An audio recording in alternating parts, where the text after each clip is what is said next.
Often when we think about relationships, we think, well, it's about me, given who I am, a singular individual with my own personality, trying to find someone with whom I meld very well, given their particular personality. Well, maybe that's wrong. Maybe what we really are is just a very messy bunch of stuff with possibly many different sides of ourselves. That's true of other people too. And when we're building relationships, the last thing we want to do is focus on who I am as a singular individual and who another person is as another single individual. Think of us all as very messy, and we will interact in very messy ways. Now, that sounds extremely bleak, but here's the positive side. Suppose through this messiness we can develop incredibly complex ways of being, where if we fall into dangerous patterns in our relationship, where we're drawing out various forms of anger from each other, well, that's changeable. Those are patterns we've fallen into. When we fall into things that seem to work very well, well, that can be developed, it can grow. And then a relationship is a place where we, through that relationship, grow as human beings, all of us. It's precisely through relationships that we grow. Think, therefore, that we are all relationships all the way down. The relationships we're building are the ones that we are building in which we and those around us can grow. And if we take that seriously, it means a lifetime of trying to grow through our relationships, helping those with whom we have relationships to grow, helping ourselves to grow, and through that very dynamic, hopefully becoming better human beings. So if you meet someone who you really like, you might think, well, I like that person because that person works well with me. So I just am who I am, and that person has their own personality, and we seem to work together well. Well, maybe not. Maybe we connected well because hopefully there are sides of ourselves that work well. There are going to be other sides that don't. So if you've met someone, realize the side of that person that you met that perhaps you liked very much is one side. You will encounter other sides too. That does not mean you should be discouraged. It means they are complex human beings. We are too. And the goal then is to try to get to know them in all of their complexity. Recognize when you see sides of them you don't like, those are just sides that have fallen into certain patterns as well. Those are also changeable. And the key, therefore, is to get to know them without preconceptions that you think you know who they are, or that you think even you know who you are, but rather think of it as someone who, as the relationship, as that through which you can grow, and this person is someone that you can grow with. I would say the ultimate first date would be one in which you really try to get to know someone in a bit of complexity. Sure, you can go out for a cup of coffee, that's perfectly fine, but maybe do a few different things. Maybe have a cup of coffee, then go for a walk, stroll through a museum together, have a nice dinner together. In other words, by doing different sorts of things, even for that brief period of time, you can sort of play off different sides of each other and get to know different sides of each other.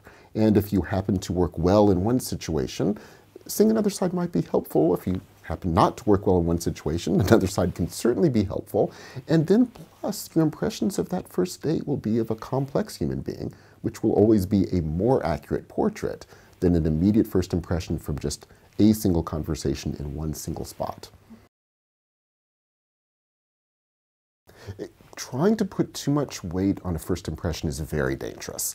Now, at a certain level, we can sense things perfectly well in a first impression, but always keep in mind that first impression has much more to do with sort of ways of thinking, patterns of thinking that we have fallen into, which means that we can incredibly poorly understand the world around us. We can very poorly understand human beings around us when we first see them. So realize your first impressions may be onto something. They're also very likely to be very fundamentally wrong in other perspectives. We will often meet people who at first glance we think, I really don't like this person. I just don't like who they are. I don't work well with this person. Very, very common. It's a very dangerous way to think. The truth is that when you encounter someone and it seems to go poorly, it may just be because you, for whatever reason, remind them of someone else, and it brings out negative emotions. It may well be that that person brings out negative emotions from you. You connect in a very bad way. Remember, that person is not a single individual. You are not a single individual. Actually think that we are messy. The other people we encounter are messy. And so if you encounter someone that you don't seem to like, Keep getting to know that person. Try to interact in different ways with that person. Use different tones of voice, different sets of issues to talk to that person with. Bring out different sides of them. It'll bring out different sides of you too. And suddenly you'll realize, oh, it's not just that we're two people who can't interact well. We're messy selves that, with enough work, you can learn to interact incredibly well with. So sadly, very often, say people at work, we will fall into negative interactions with, where you'll walk into an office and just every day there will be that person, you will look at that person meanly, that person looks at you meanly, and every interaction is horrible. We often think, well, that's just a horrible person, or we might at best think we just have bad chemistry and the two of us can't interact well. Either way, it's a wrong way to think of it. Think of it on the contrary as you're patterned, your person that you're dealing with is patterned. You fall into patterns in which you interact very poorly. Say that person reminds you of someone else with whom you had difficulties or vice versa. So the key thing there is intentionally try to break those patterns. Don't think, oh, this just is a mean person. Think, no, no, no. I, for whatever reason, am bringing out negative sides of that person and vice versa. So do different things. When you walk in, use slightly different tones of voice than you usually do. Ask about different subjects. If it's someone who seems to be kind of arrogant toward you, ask for some help in something. Say, you know, I'm working on this too. Could you mind helping me a bit? You're drawing out a different side of them. And simply by using different tones of voice, asking different things, drawing out different sides, you'll see very quickly, often within a few weeks, the relationship begins to alter. And then you continue working on it.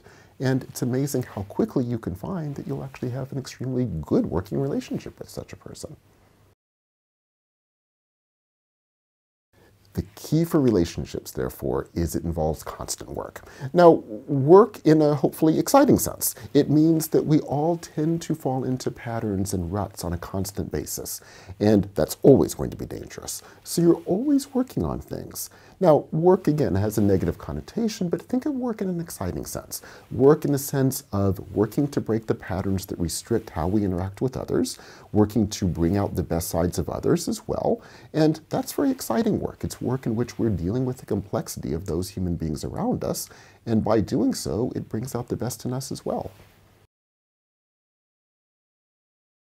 So it's often the case that we will have a friend who we've been friends for many, many years. We seem to connect incredibly well. And then there's some falling out. Something will happen or the other person will seem to change and the friendship seems lost. Well, probably what's happened is that the two of you have simply fallen into a pattern that actually worked for quite a while. Sometimes patterns can for a while, but patterns are never enduring. Then something has happened. Something has happened in that person's life, in your life, and that pattern no longer works. Well, that doesn't mean it's the end of the friendship. It means, again, if we're messy people, work with the messiness. It means try to connect with that friend in other ways. Don't do the same thing. If the friendship was based on, okay, we'll grab a movie every Friday night and chit-chat about X, well, meet for coffee on a Wednesday, to give a random example. Talk about other subjects. Develop the friendship in other ways. Remember, your friend is a complex person, as are you, and just draw out different sides. And then over time, you'll realize not only can the friendship endure, it will actually become much, much deeper because it's not based upon this one set of patterns that have just been playing out for a while, but then fell apart.